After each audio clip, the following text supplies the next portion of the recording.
Welcome to Creative Minds Smart Money, the podcast where creativity and business smarts collide. I'm your host, Samantha Eck, bookkeeper, business coach, and your go-to guide for building the creative business of your dreams. Whether it's mastering your money, streamlining your systems, or growing your business, I'm here to share insights that empower you to thrive. Plus, I'll be bringing in industry experts to dive into all aspects of entrepreneurship, so you can turn your passion into profit without losing your creative spark. Let's get started. You're listening to the Creative Minds Smart Money podcast, and I'm your host, Samantha Eck, bookkeeper for creatives and your go-to gal for turning chaos into clarity. Today, we're going to talk about a topic that might make you want to run and hide. But don't worry, I've got you. Getting ready for tax season. I know we're all in the midst of preparing for the holidays, but tax season is right around the corner. And I know it's not the funnest part of your business, but it's definitely one of the most important things when it comes to getting ready for your business. So let's break it down step by step.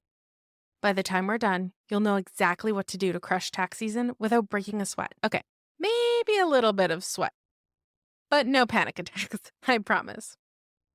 So to start talking about tax season, we really need to understand what it is that we need. So let's start with the basics. To be 100% prepared, you need to gather all the right reports and records. Think of this as your tax toolkit. We have the 3 really big reports and then a few others that you're going to want to think about. The first one is the profit and loss statement. This report shows you your income and expenses for the year, basically how much you earned, spent, and hopefully profited. Your P&L tells the IRS how much taxable income you made, and without this, you're guessing. And you can't really guess when it comes to taxes because the IRS needs to know exactly how much you made. If you're using a software like QuickBooks or Xero, you can generate a profit and loss in a snap. However, if you don't have a software, you're going to have to start combing through your invoices, your bank statements, and your receipts so that you can piece it all together, which means lots of spreadsheet work. The next statement is the balance sheet. This is a snapshot of your business's financial health. Even if your accountant doesn't ask for this, it's very important to give it to them because it really does give you clarity on your business's stability so that you can make smarter financial decisions. It also showcases a lot of your assets and things like that so that your accountant can hopefully help set you up properly for next year.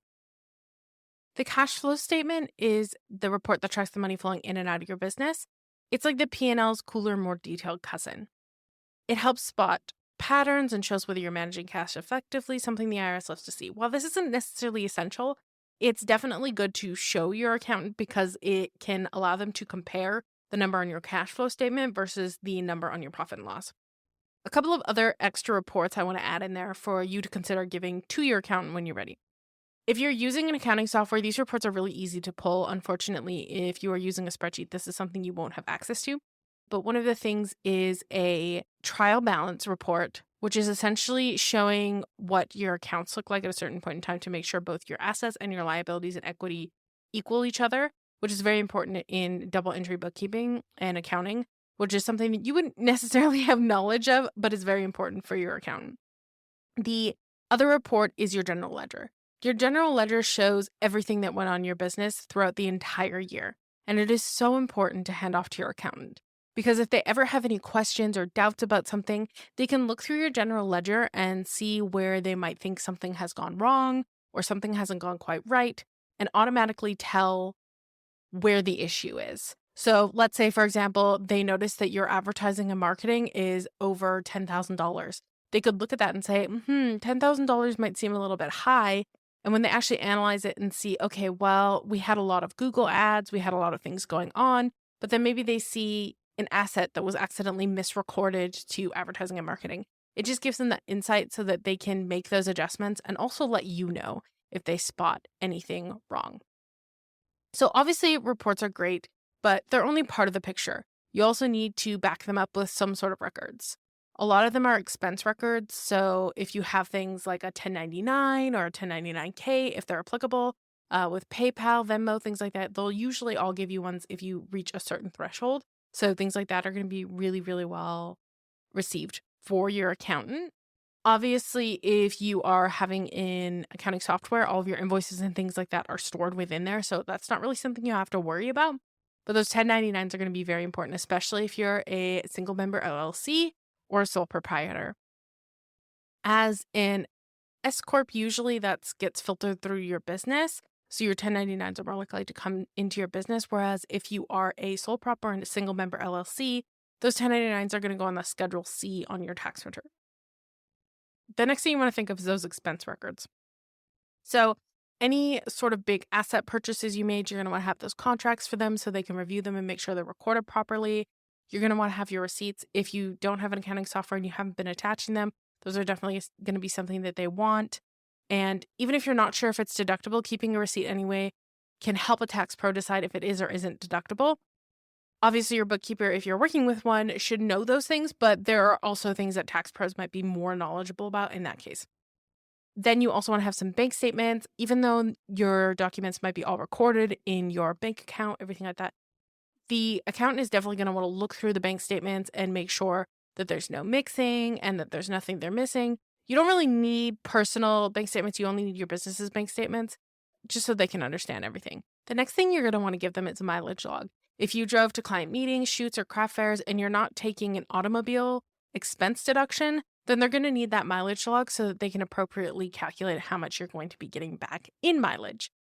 Then you also have contractor payments. If you hired any freelancers or contractors, say like me, you're going to want to make sure that you issued a 1099 to anyone you paid more than $600 to. There's a section on your tax return where they actually need to mark off that you actually sent out the 1099s. So having a record of that is really, really good. Now, here's where you start saving money. We want to talk about deductions. Deductions obviously lower your taxable income, which means that you owe the IRS less. So if you work from home, you can deduct a portion of your rent, utilities, and internet. This isn't tracked in your bookkeeping software. This is very important to know. A lot of my clients come to me and they have, their utilities going through their business account, things like that. That's not how it actually works. At the end of the year, you give your accountant all of these costs, your rent, your utilities, your internet, and then the surface area that you're working in. So let's say you have a 52 square foot area that you are doing your work in.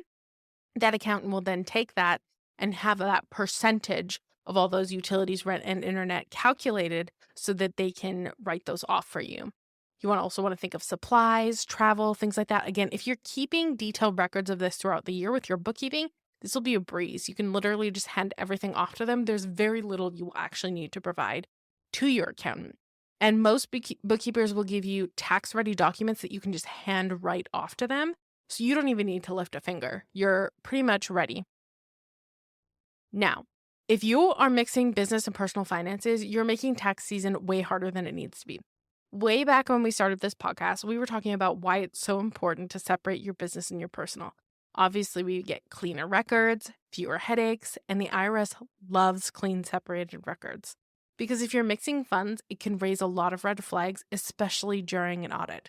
So, if you haven't already, open a dedicated business bank account so that you can have so much less stress next tax season. The next thing we want to think about is quarterly taxes. If you're self-employed and you usually owe $1,000 more at the end of the year, you're expected to pay taxes throughout the year. This doesn't mean that you're paying more taxes. It just means that you're splitting them up into quarterly. Estimated tax payments are based on your income. Basically, you're prepaying your taxes to avoid a giant bill at the end of the year. Failing to pay them can actually result in penalties, and nobody wants that. So if you're expected to owe more than $1,000 a year, you essentially want your tax bill at the end of the year to be $1,000 or less. So the best way to calculate that is to set aside 25 to 35% of your income for taxes and make sure that it's actually set aside. We're going to talk and go a little bit more in depth into quarterly taxes in a later episode, but there's just the straightforward version for you. Now, taxes are complicated, especially for creatives and people who have so many different expenses. If it feels overwhelming, there's really no shame in hiring a CPA or a tax preparer. I've known tons of clients who've done their own taxes through TurboTax for years, but eventually you get so complex and you have so much going on that it's just better to have someone else look over it. A pro can really spot deductions that you didn't know existed, file everything correctly and on time, and save you time and stress so that you can focus on what you love and what you do best.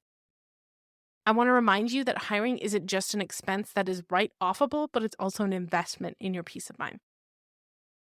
Obviously, the best way to make tax season less stressful is to start preparing now for next year. Here's your quick game plan. We want to spend 15 minutes a month updating your records. Automate where you can by using accounting software to track income and expenses automatically. Set aside a percentage of every payment you receive so that you can start saving for taxes now and pay those quarterly bills on time. You want to create a digital folder labeled 2024 taxes and start saving all your records that aren't in your accounting software. All right, friends, that's your tax season game plan. I know this isn't the most glamorous part of running your business, but it's one of the most important. When you take the time to get your finances in order, you're not just surviving tax season, you're setting yourself up for long-term success and less stress. And hey, if you're feeling stuck or you need someone to get your books caught up, I've got your back. Helping creatives like you navigate finances is my jam. I'm always here for you. Until next time, farewell, fellow travelers.